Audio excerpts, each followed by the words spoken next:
Greetings to everybody. How are you? Are you well and happy? Are you being mindful? Are you practicing Dhamma? Are you keeping your mind calm, rational, rather than emotional? If you have any question, please submit them in the commentary box. Please let me know how's the audio and the video working today. Thank you, Mil, on meditation. Good morning, Ajahn. Sound and picture are good. Patsy Chung, Sadhu, Sadhu. So, I had a difficulty just now. This is the first time using this camera for this live Q&A. So the picture wasn't in the right place, right position, so I have to turn it off and come back on again. On apprentice, sound is clear and good. Long Paul, image is great. Thank you. So if you have any questions, please let me know. Submit them in.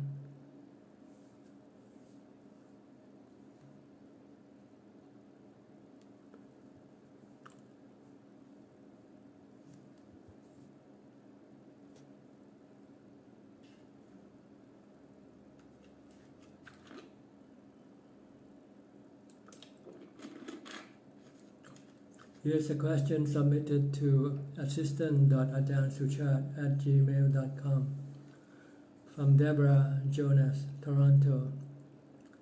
Have been usually eating once per day even in my daily working life, as I have found eating once per day to be sufficient. I eat early in the morning before work, as I have more time then. Yesterday, I thought of something disgusting while I was eating, and I started gagging. I had to stop and calm down before I was able to eat again.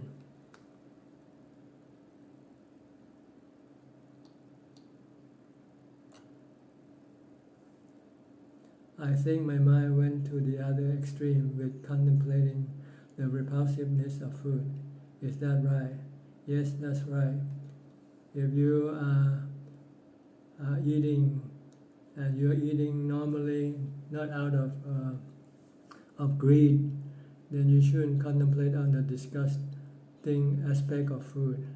You should only do it when your mind becomes greedy for food, or else you should just be mindful of your eating and not contemplating. Or if you should be contemplating on the repulsiveness of food, then you should stop and contemplate that this is just the four elements you're taking in to feel the four elements in the body. So you have to be careful to be in the middle. When you're not greedy, then you don't need to contemplate on the disgusting aspect of food. But if you are greedy, you're eating more than you should, then you should consider the disgust of food.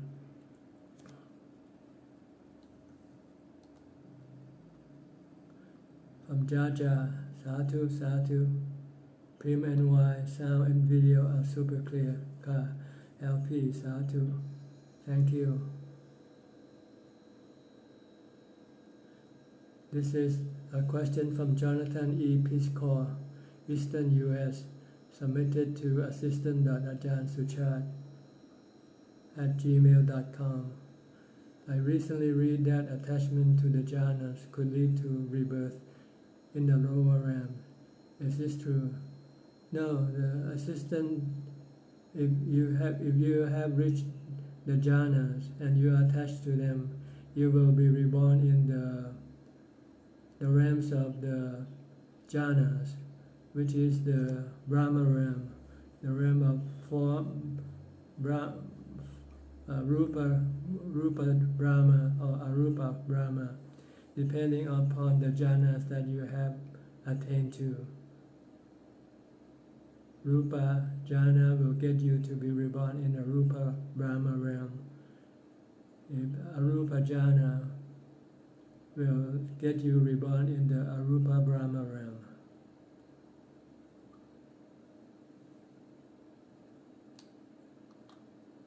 Is it a healthy attachment? It depends on how you look. If you are still in samsara, that is considered to be a better realm than the sensual realm. But if you think of the samsara as being dukkha, then it's not healthy attachment. You should let go of all attachment from all realms of existence, so that you can then be in nibbana instead. How can we make sure that we don't become attached to whatever we might attain in meditation? I'm not close to attaining anything yet. My practice has yet to become consistent. I am just inquiring before I plan to do solitary retreat. Well, this will come to you when you reach that point, because you will feel dukkha every time you are attached to something. So you will always see that things that you attach to can cause you dukkha, because they are anicca, dukkha, anatta. From Somigo Suki Ho to Ajahn, Dhammacakra Buddhist Community Center, Vandami Ajahn Namaskara. Here's another question, number 2, from Jonathan E. Peace Corps. When I meditate now, I am confused.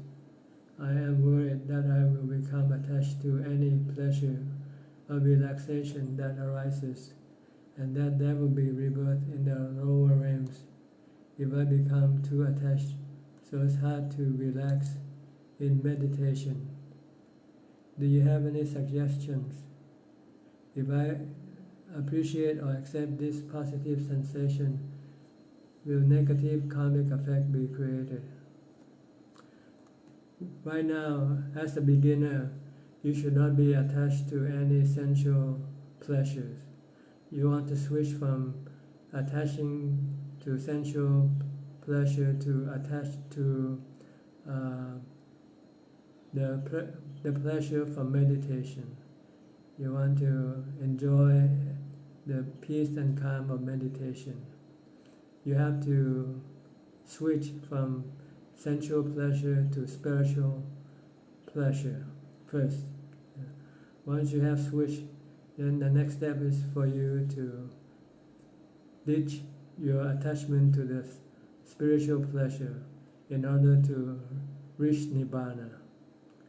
So don't worry if you feel good in meditation and you enjoy it. That's a good start. But eventually you will have to ditch your attachment to this spiritual pleasure also. But right now, don't worry. Right now, worry about getting rid of your sensual pleasure attachment by not relying sensual pleasure for your happiness. Rely on your spiritual pleasure for meditation, for happiness. And then when you get to that point, then you can then use wisdom to detach yourself from the spiritual pleasure. Once you have detached, then you will become free. You will be in Nibbana instead. By wisdom, you need to have wisdom to see that even spiritual or meditation pleasure is anicca, dukkha, anatta. Chompu MTR, sadhu, sadhu. For many Jotariso, Namaskaran Prajanka. Michael Lim, sadhu. Annie Mae, sadhu. Santi, Jira, sadhu. Nabiti, Namaskaran. Ajahn.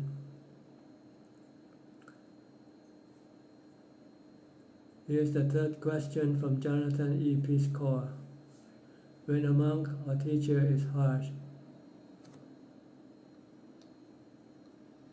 should we send him loving kindness or equanimity? How do we know when to distance ourselves from certain teachers? Is there such a thing as healthy teaching? Is there such a thing as healthy harshness? I respect Ajahn's humane approach to teaching the Dhamma, but not everyone has the same approach. Okay, let me go back to the question first. When a monk or teacher is harsh, should we send him loving kindness or equanimity? You should appreciate his harshness, because he's like a drill sergeant. You are a new recruit and you need to be disciplined. So when you do something not right or wrong, he will then rebuke you, being harsh on you. Then you should be thankful of his harshness, because he didn't go seek for your company. It's you who go to see him for his advice. So you have to be thankful for his kindness of teaching you, although it might appear harsh to you.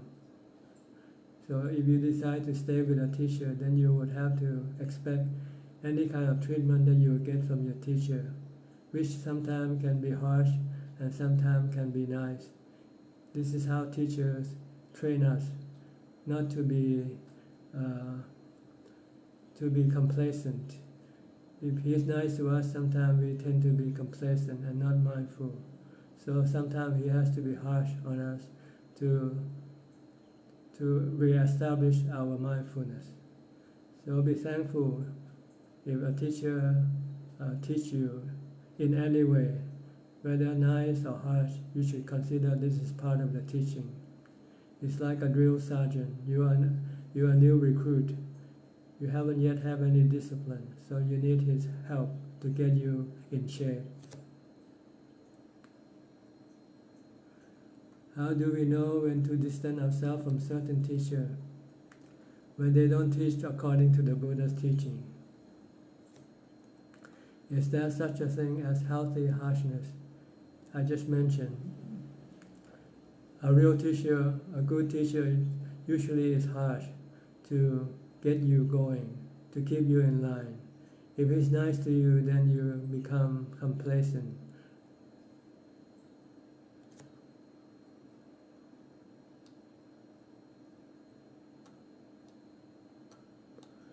From Gek Yen So, greeting Ajahn. Regarding the dana mentioned by Ajahn, in addition to giving in material, is the scope of dana also include be provided Dhamma or knowledge teaching, and C, give help to others by reducing their fear or worry? Yes, there are many different types of help you can give people. It depends on what they need. If they need Dhamma, then you give them the Dhamma teaching. If they need support, you give them support, emotional support. You give them emotional support. If they need knowledge, you give them knowledge in the worldly matters. So it depends on the person who needs your advice, who needs your support. You have to give them the proper kind of support.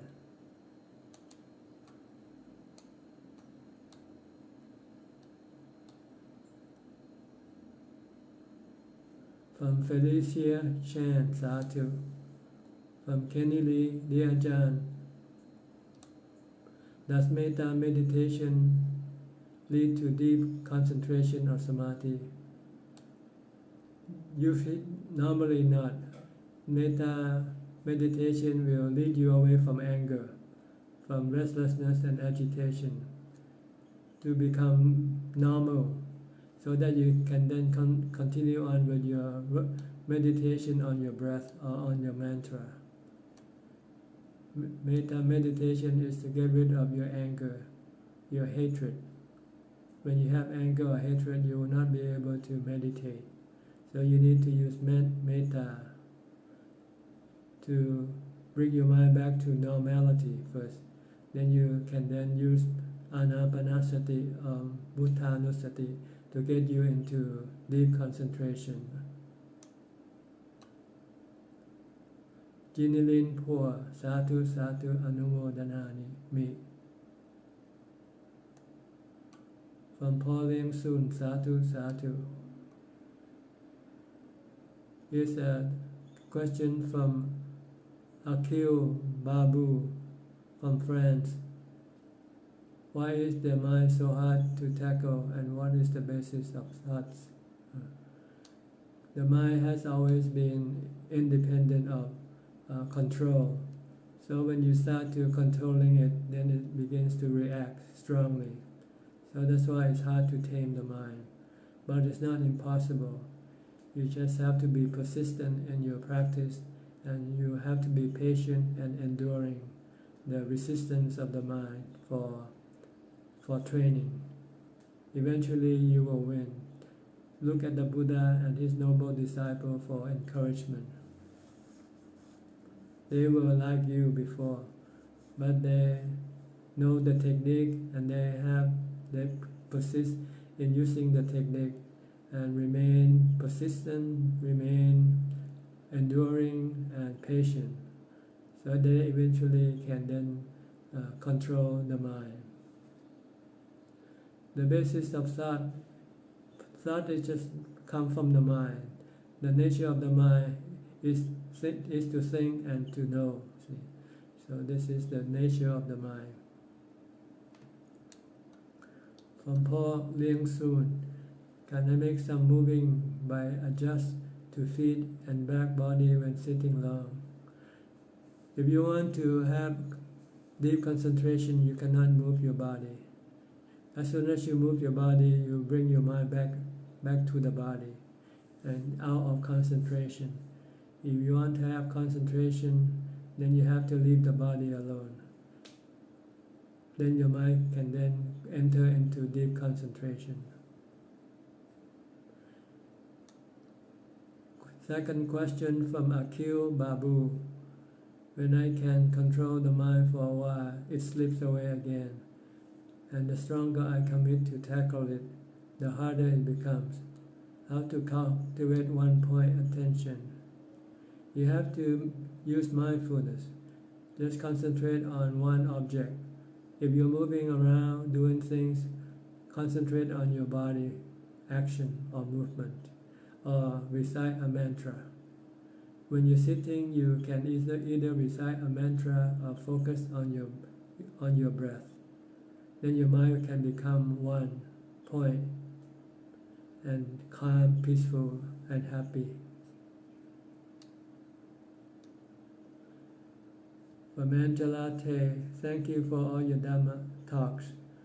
I find them very helpful and beneficial to my practice. Sadhu, sadhu, sadhu. From Annie May, dear Ajahn, is it possible if we do meditation by sitting on a chair? Yes, you can sit on a chair. You can sit on a chair, on a bed, on the floor. Depends on whichever way you can do. Example for older people who has difficulty in usual sitting position. That's right. You can sit in any posture or position. But what is really important is not your sitting position, but your mindfulness. So you need to have good mindfulness, strong mindfulness, in order to achieve result. Ya Chanicha, Sadhu, Sadhu. From Rudy Fen or Pen, Ajahn, I had an anxiety attack few days ago. I was aware of the attack, heart beating fast. I did mindfulness breathing and metta to affect that organ, but only partially resolved. What should I do in future to fully resolve the anxiety? You shouldn't use metta in this case because your organ doesn't have any consciousness. It doesn't know that giving it metta. What you should need to do, just focus on mindfulness. Or if you cannot focus, then you should do some chanting. Think of the Buddha, the Dhamma, and the Sangha, or reciting Buddho, Dhammo, Sangho, whichever method is applicable for you at that time. Sometimes you cannot watch your breath, then use the mantra Buddho, Buddho, or Buddho, Dhammo, Sangho, or Buddhang Saranam Gacchami, Dhammang Saranam Gacchami, Sanghang Saranam Gacchami. Or you can use Anicca Dukkhaṃ Anatta. Body is Anicca Dukkhaṃ Anatta, Dukkhaṃ Anatta, Anicca Dukkhaṃ Anatta. Just keep reciting these mantras, and then your anxiety will eventually disappear. From Sapro Chai, Namaskara to Ajahn. From Dylan Alvis, Sadhu Sadhu Pante. Could you explain the nature of food? According to Buddhism, what causes them to differentiate from other matter, which are also made of same four elements? What specifically gives them the ability to provide energy to our body and mind? Well, that's the nature of food. Food is the combination of the four elements, and that the body is also the combination of four elements. When the body lacks the elements, then the body has to ingest this four element in terms of food. But actually it's not, we call it food, but in truth it's just the four elements that we are ingesting into the body. You ingest water element, earth element, and also the fire element, because the food is hot also. But principally you are injecting two important elements for the body, which is the water and the earth element, or actually just one, the earth element. Most of the food is composed of the earth element. The other are just complement element, like the water element. While the air element, the wind element, you take in through your breathing. The heat element you take in through the heat of the sun, and also to the reaction of the four elements when they're in the body. The three elements of water, earth, and wind can then generate heat in the body. There is no need to know. Just know that the body is four elements, and it has to maintain itself by ingesting more four elements to stay alive. That's all. You keep breathing because the body needs the air element, the wind element. Yeah. You keep drinking water because the water needs the water element. You keep eating food because the food has the earth element. And then you will get the heat element from the reaction of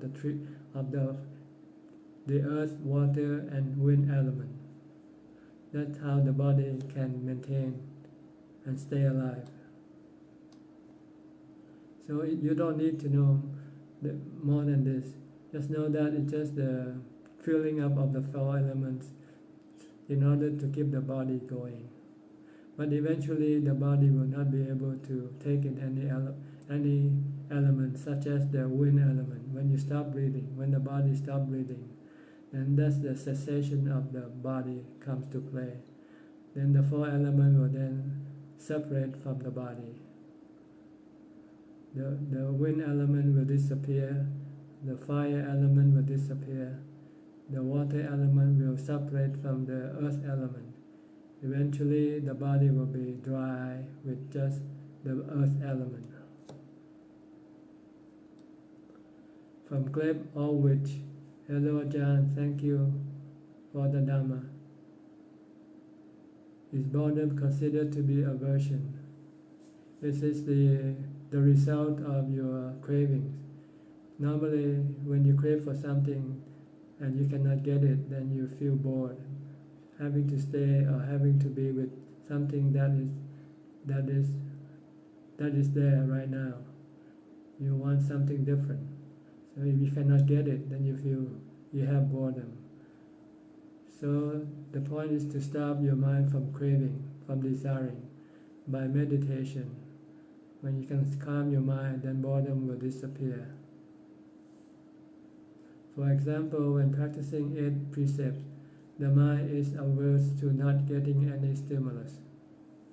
Would that be a correct way of reflecting? Yes, the mind keeps cravings for sensual objects. When it cannot get the sensual objects, then it becomes bored. So you need to calm your mind, to stop your mind from cravings for the sensual objects. We call kama tanha or kama chanta. This is one of the hindrances, the 5 hindrances. And in order to deal with this, you have to be mindful. Keep reciting Bhutto, Bhutto, preventing your mind from thinking about the sensual objects. When you don't think, then the sensual craving for the sensual object will not arise. Then your mind will have no boredom.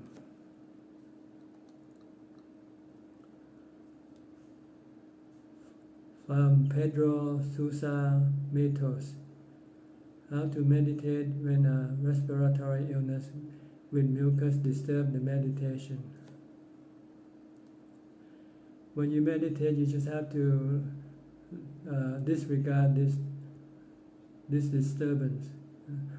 Forget about the mucus, forget about everything. Like when you go to sleep. When you sleep, you forget about it, then it doesn't bother you. Same way when you meditate, you just have to ignore them. Don't pay any attention to them.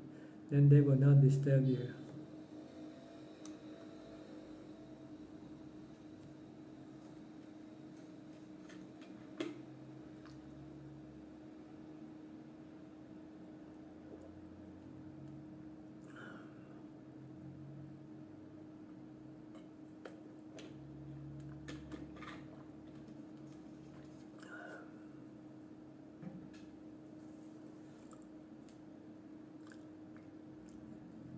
Here's another question from assistant.Ajahn Suchart at gmail.com from Indonesia, SU or Su. Question number 1, how to do the right fasting? Is fasting for 5 days and eat for 1 day correct way of fasting? If this is done only for a short period, it's okay. But if you keep doing this, eventually your body will be emaciated and can get sick. So you don't want to fast until you get sick. You have to make sure that the body is not adversely affected by your fasting. So sometimes you might have to come back and eat for 5 days. After you fast 5 days and eat 1 day for a few times, then you might have to reverse the process, eating 5 days and fast 1 day, to bring the body back into normality. If you fast too much, the body can get sick from fasting also. So you have to be careful. You have to look at the sign whether the body is becoming sick or not. As soon as it does, then you have to stop fasting. From Tashi, Ajahn, how to dissipate hatred and grudge against those who wronged us? You have to forgive them. If you cannot forgive them, then you should try to forget first. Every time you think about what they did to you, you have to stop your mind from doing that by reciting a mantra. Keep reciting Bhutto, Bhutto every time you think about people who made you angry. Then your anger will disappear for temporarily, and it should come back. Then you should recite the mantra again. But if you want to get rid of your anger permanently, you have to understand the nature of people and understand the nature of your anger. The anger that you have is caused by your desire for people to be nice to you, to be good to you. When they are not good to you, when they did something wrong to you, then you get angry. You have to understand that this is the nature of people. Sometimes they are nice, sometimes they are not nice.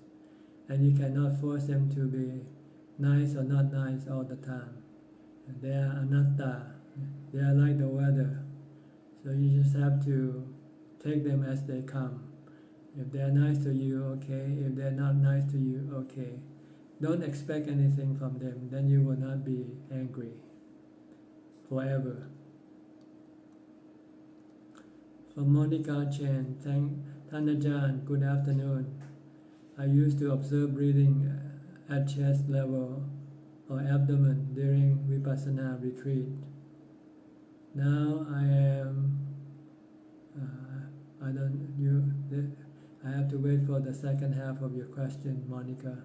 I have to go to Angela Tay first. Ajahn, I can go into deep concentration for about 3 hours. I like to contemplate on the 32 parts of the body. Can you give some guidance on this? Thank you, Sadhu, Sadhu.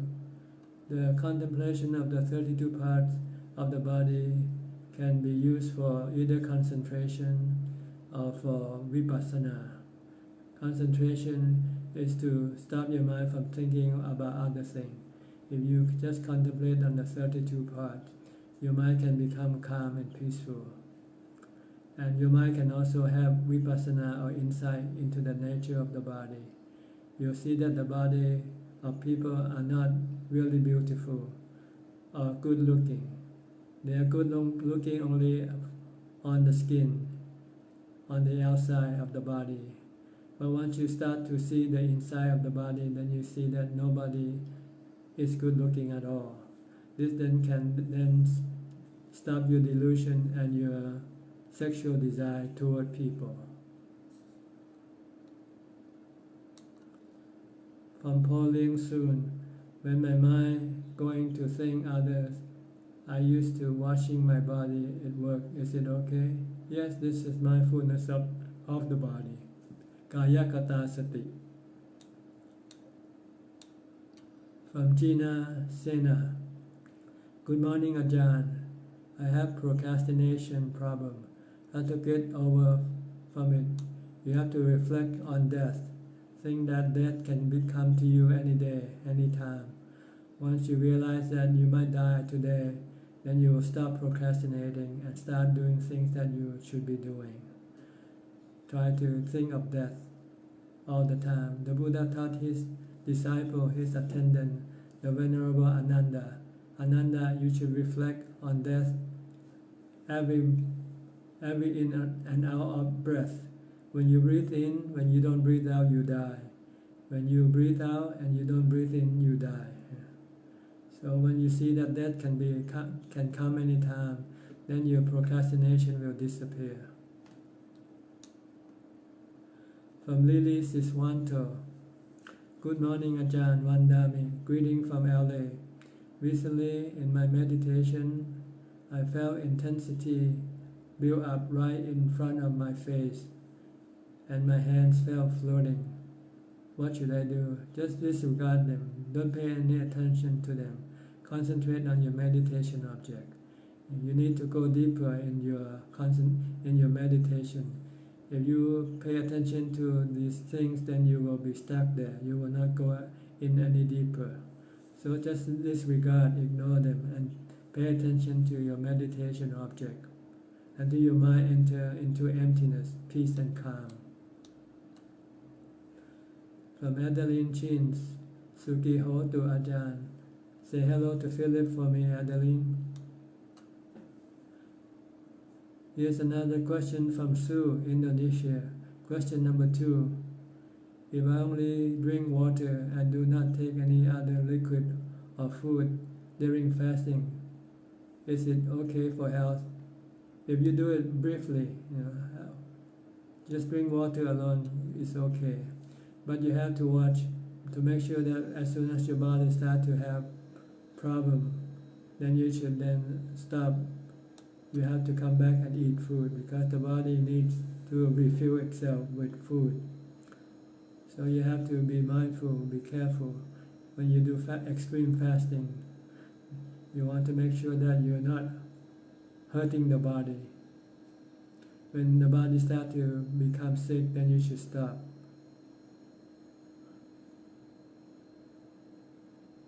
And fasting is not for the purpose of fasting. Fasting is for the purpose of aiding your meditation.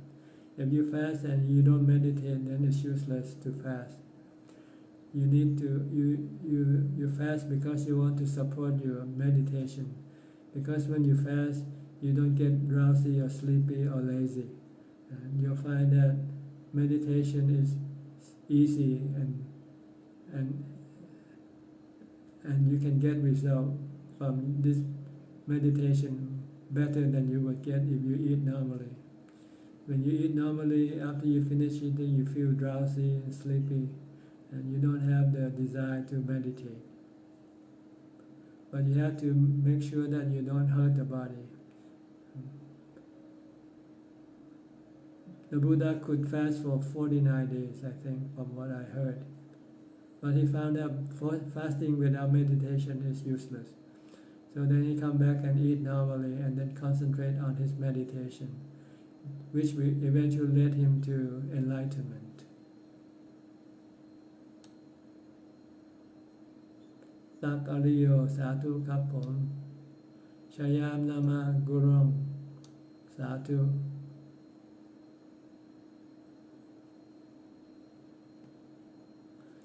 Kayakata Sati, polling soon, mindfulness of body. Shayam Nama Gurung, Satu, Satu, Satu. Okay, yes, the question from Monica Chen. Good afternoon, Tanajan. I used to observe breathing at the abdomen or chest level during Vipassana retreat. Now I am learning to observe breathing at the nostril, but it not very clear, and there is slight tension at the forehead. My question: should I continue to use this method to achieve samadhi? Well, you can use either method. If you find that observing the nostril can cause you problem, then maybe you should go back and observe your abdomen instead. Whichever method should bring you the result of peace and happiness or samadhi. From Maurice Twict, good morning, Prajan. The ordination procedure according to the Dhamma Yutta is almost finished. After finishing, I will send it by mail to you, Prajan. Thank you for your fruitful answers. Anumodana Satu with you all. Thank you very much, Maurice. Hope you are well and happy and mindful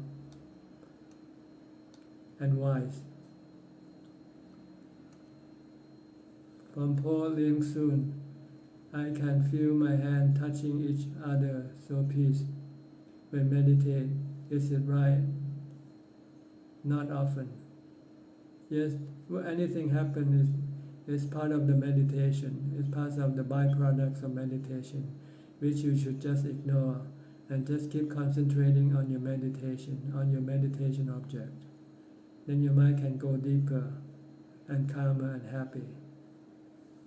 For Madeline Chin, okay, he's here with me now. Alright, say hi to Philip.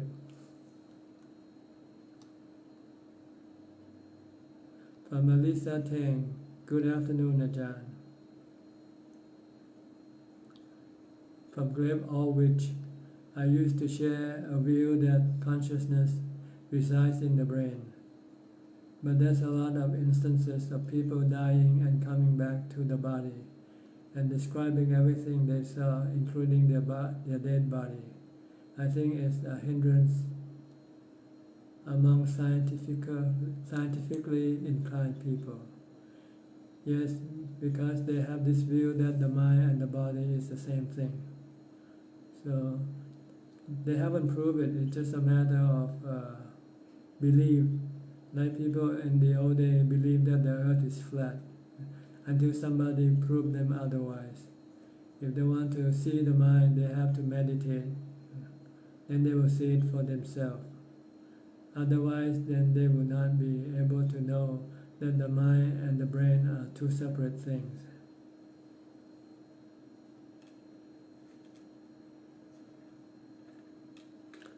Monica Chen, Sadhu, Thanajan.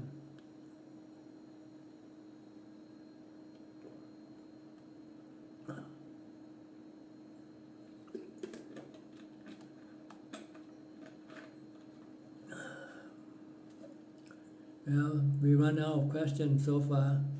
Okay, here's another question from Samanji Vetimuni, Sri Lanka. Is it true that feeding hungry animals and being kind to them is a very insignificant activity in terms of acquiring merit when compared with feeding and feeling a hungry human being? No, the merits are the same. Yeah. Animals and human are the same thing. They need kindness, they need help. So when you give kindness or help to them, you get merit. That doesn't matter who you give to. Yeah. The act of giving itself is what makes you have merit. And if you want more merit, then you have to give more. That's all. It's not the person or the animal who received the help from you. It's the amount of giving that you give. The more you give, the more merit you will get.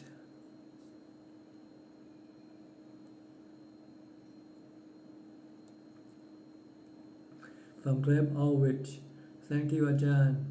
Seeing mind and body as separate would be amazing.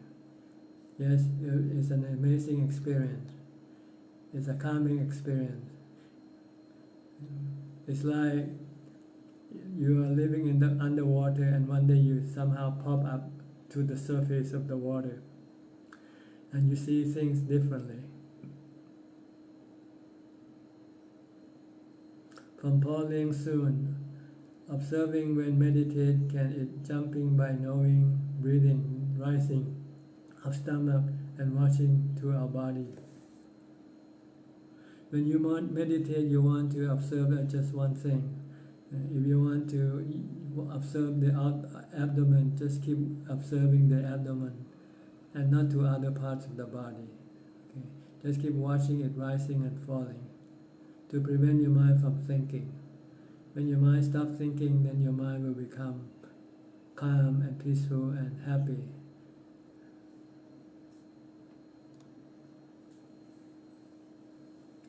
From Chin Li Ching, Hi Ajahn, during Zoom session, the mind noticed face as skin, teeth and skull.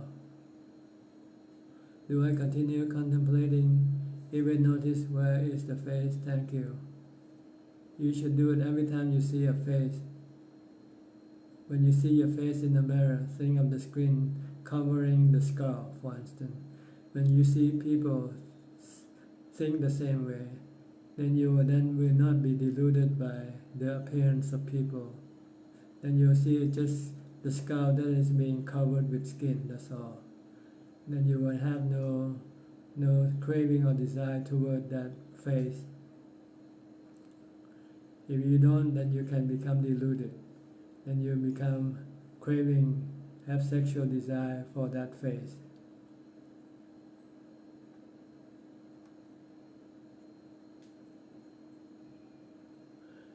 Falling soon, can our mind fighting with useless thinking that appear while meditate? The way to fight is to ignore your thought. Don't just concentrate on your meditation object. Then eventually your thought will disappear. You cannot fight it by trying to suppress it.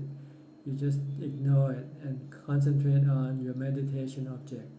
Then as your concentration becomes stronger, then your thought will eventually disappear.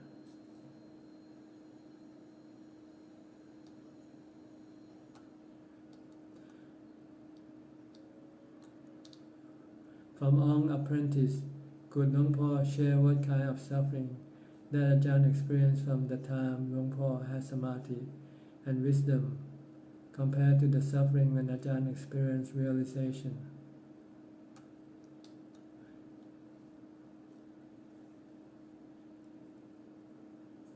The suffering are the same. They make your mind feel uneasy, not happy. So you know that is suffering. So every step of your practice, you will come across this sense of uneasiness or unhappiness. Then you know that you are creating this by your cravings or desire. Then you have to contemplate on the nature of the objects of your craving and desire as being anicca, dukkha, anatta. When you see that, then you let it. Then you leave it alone. When you leave alone, stop your desire to have them. Then your mind will become peaceful and happy. Become easy, peaceful, and happy. This is something not possible to relate. It's something that each individual practitioner has to experience for themselves. But it's just generally is to get rid of your uneasiness, your anxiety, your worry, your fear, whatever, all the unhappy feelings. From Alisa Teng Teng. In the context of Buddhism, when you are faced with a situation whereby you see your family or friends who have terminal illness, how should we react? Well, first, if you can help them in whichever way you can to make them feel better, you do it. But if you come to the point where there's nothing you can do for them, then you have to have equanimity. You just have to remain calm and mindful, and also being kind, being nice to them in whichever way you can. But don't go feeling bad because there's nothing you can do for them, because that doesn't help you anyway, doesn't make anything better, either to the person who is ill or to yourself. When you know that this is nothing you can do, then you just have to let it be. Encourage them to fight and survive, or tell them to be at peace and accept the situation and don't fight. It depends on whether they need your advice or not. If they don't need, then you shouldn't give it to them, because you don't know what they want. Maybe they want you to leave them alone. So you have to see what they need, what they want first, and before you can give it to them. If not, then you just have to remain aloof and calm and let the person be.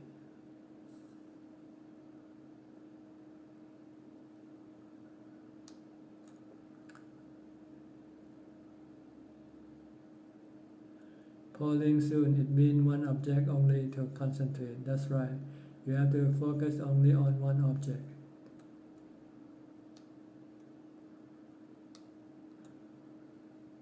From any limb, Satu. From Helen Lim, Ajahn, the more we give, the more merit we get. What about in terms of cash giving? So the rich benefit as they can give more. That's not true. If you think in terms of cash, then you have to think in terms of the percentage of cash you give away to the cash that you have. See? If you give 50% of your cash, a rich man will have to give the same. If they want to give the same 50%, they will have to give more than you to be able to get the same feeling of giving. See? So don't worry. If you have 1,000 and you give 500 away, you're giving 50%. If you have 1 million, you have to give 500,000 away to to give 50% in order to make you have to have the same merit or the same feeling that arises from giving. So the amount of cash depends on how much you give in relation to how much you have, not the numerical value itself. So if you want to give 50% and you have 1,000, you give 500. If you have 1 million, if you want to give 50%, you will have to give 500,000 in order to achieve the same feeling. So don't worry, the richer you have, the more you have to give in order to get the same merit as the poorer person gives.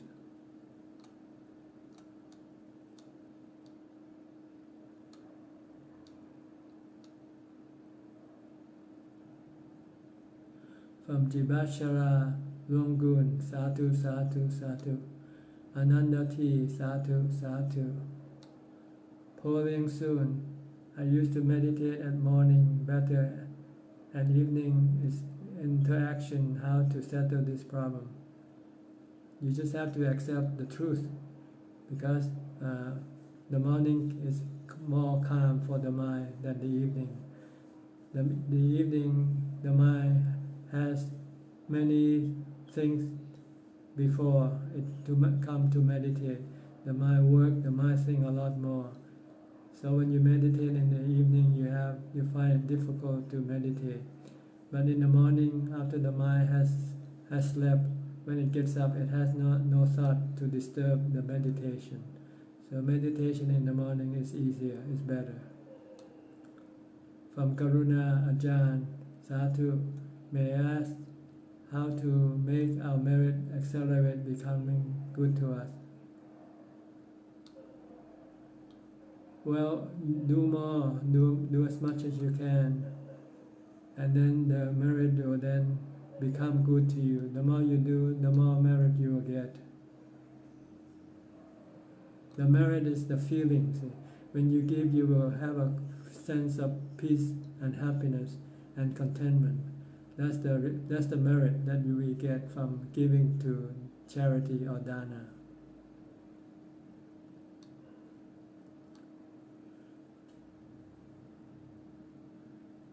Alisa Teng, Satu, Satu Ajahn. Polling soon. Why in Buddhism so emphasize a meditation? Can Ajahn explain? Well, Buddhism teaches the 3 levels of practice. First, charity. Second, morality. Then third, meditation. You have to do from step 1 first, then go to step 2, then go to step 3. Because each of these practices will give you more peace and happiness. The first step is easier than the second step. The second step is easier than the third step. So you need to develop your ability to practice by going through the steps. First, do dana or charity. Then you can keep the precepts. Once you can keep the precept, then you can then meditate. And you will get most of the happiness from meditation.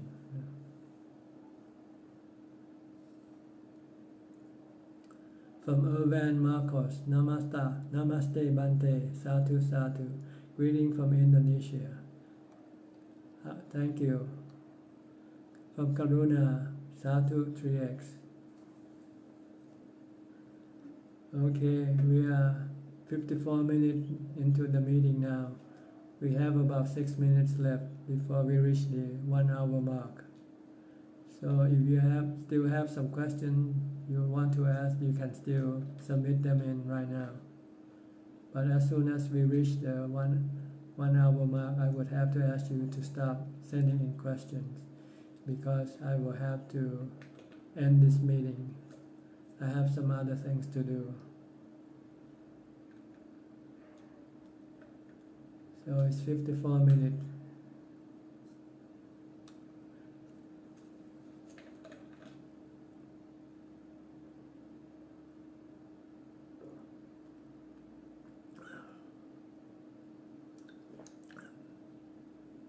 I see Checkling Tan. icon on the screen, but I don't see any comments from her. I think she is doing okay. She just wants to listen and not ask any question.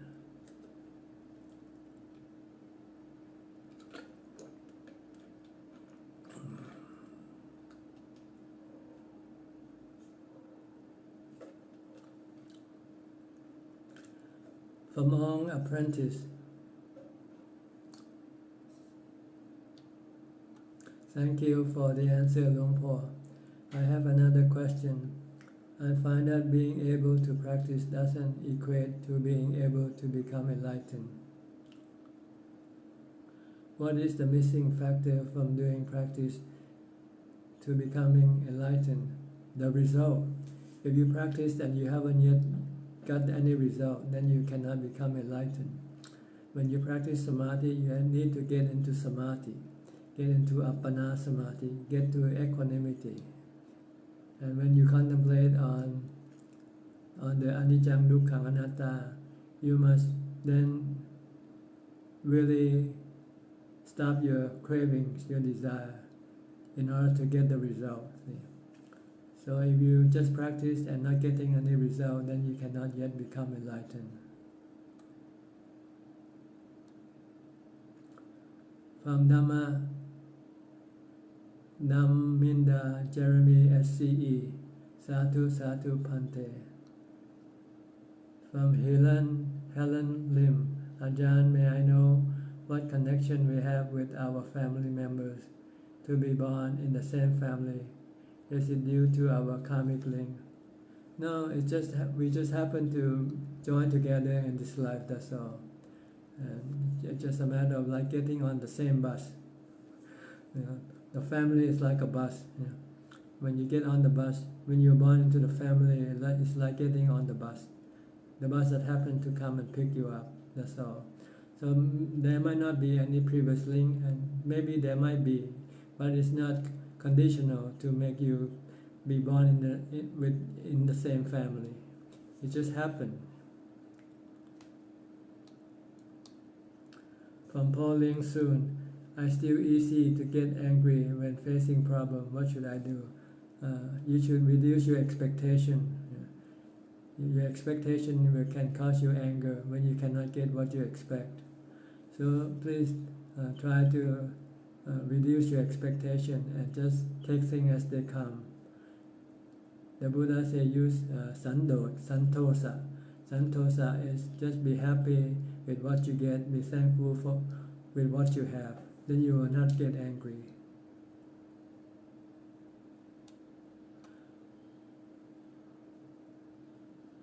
From Guai Lin Siang, Ajahn, may I know how to deal with small insects and mosquitoes, etc. in regards to first precept? Just leave them alone. If you have to remove them in a way that you won't have to cost killing them. You can use a broom to wipe them away. You can use some kind of preventative measures, like spray on the path that they walk without them. First you have to sweep them away, then you spray some chemicals to cause the smelly smell. So when they smell the bad smell, then they will go away. From Gina Sena, most respected Ajahn, I have two questions. One, how to develop a strong determination to achieve something? By thinking of the result that you will get from your work, like money, for instance. If you know you're going to make 1 million baht, then you will have a strong determination to do something. If you don't know the result of your action, then you will have no strong determination. How to overcome from sensual thoughts? By either using other thoughts like Bhutto, Bhutto. Every time you have sensual thought, just recite Bhutto, Bhutto, Bhutto. And then your sensual thought will disappear. Or you can contemplate on the unpleasantness of the body. the discarding parts of the body, like the inner organs, the heart, the lungs, the intestines, for instance, the skeleton, for instance, then your sensual thought can disappear. If you think of other objects, think of them as being impermanent. They are good briefly, and then eventually they will lose their attractiveness.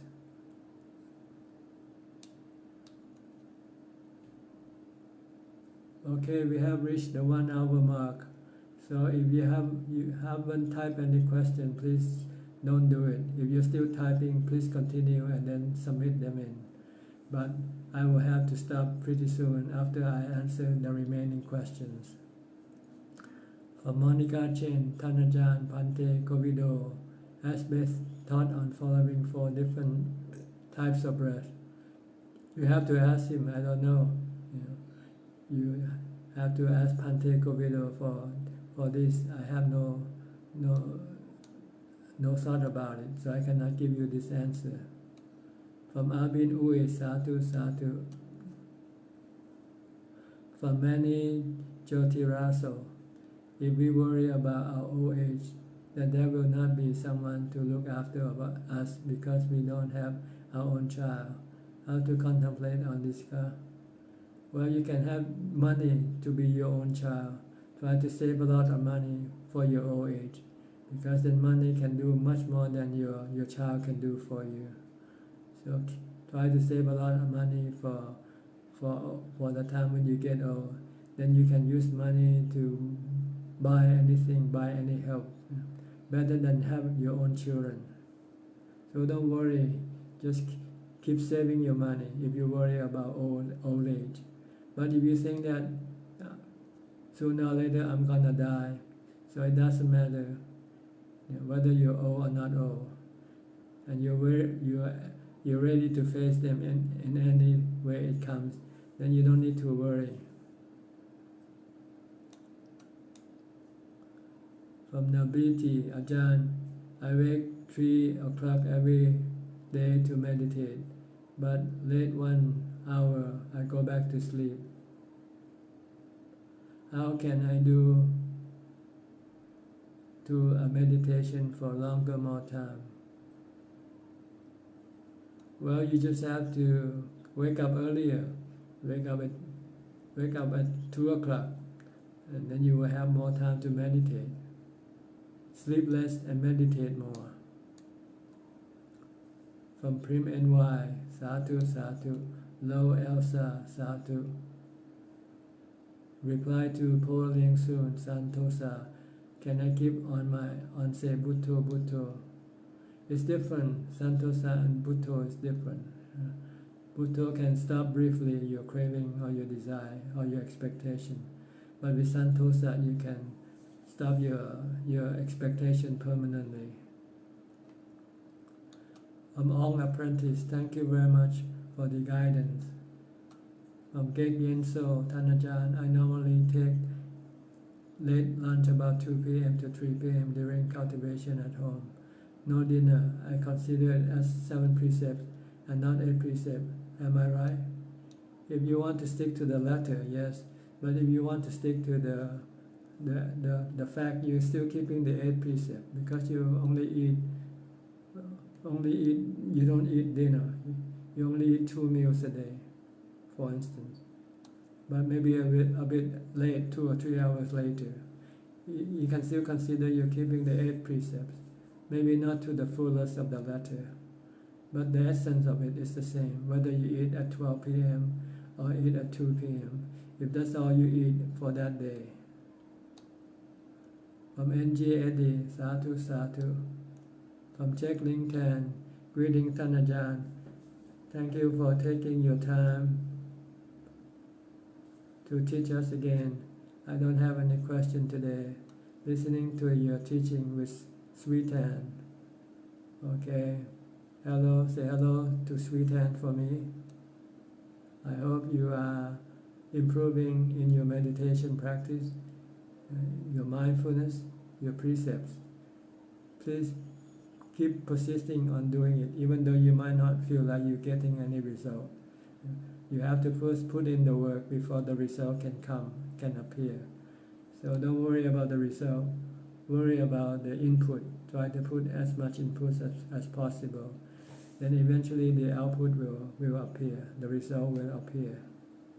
And be patient, be persistent, and enduring. Be on meditation. Thank you for your time,ท่านอาจารย์ It's a great time for us. Polling soon. Thank you very much for Ajahn answer. Any lam, sadhu, sadhu. Polling soon. Look to Facebook Ajahn giving Dhamma talk in Thailand language. Yes, today will be at 2 o'clock, which is about 1.5 hours away. I will have to give Dhamma talk in Thai again. Today is a Buddhist holiday, Buddhist observance day. So there will be people coming to the temple to listen to Dhamma talk. From Tandivu, the Ajahn, what happens when someone curses an Arya without checking the facts? He's just saying bad language, so he's just breaking the precepts. Doesn't matter who he said it to, he still considered breaking the precept of foul language. Anuma Gelbua. Tandivu Ajahn, thank you so much for helping us with this question and answer session. You're welcome. Gek Yen So, thanksท่านอาจารย์ for answering my question. Sadhu, sadhu, sadhu. Sadhu from Visakali. Okay, I think that's about all for now. Thank you for your participation. I hope you learned something today and then apply in your practice to advance on your path toward enlightenment. In the meantime, please stay healthy, stay safe, be mindful, and keep on practicing the Dhamma. Then one day you will become enlightened. Thank you and goodbye.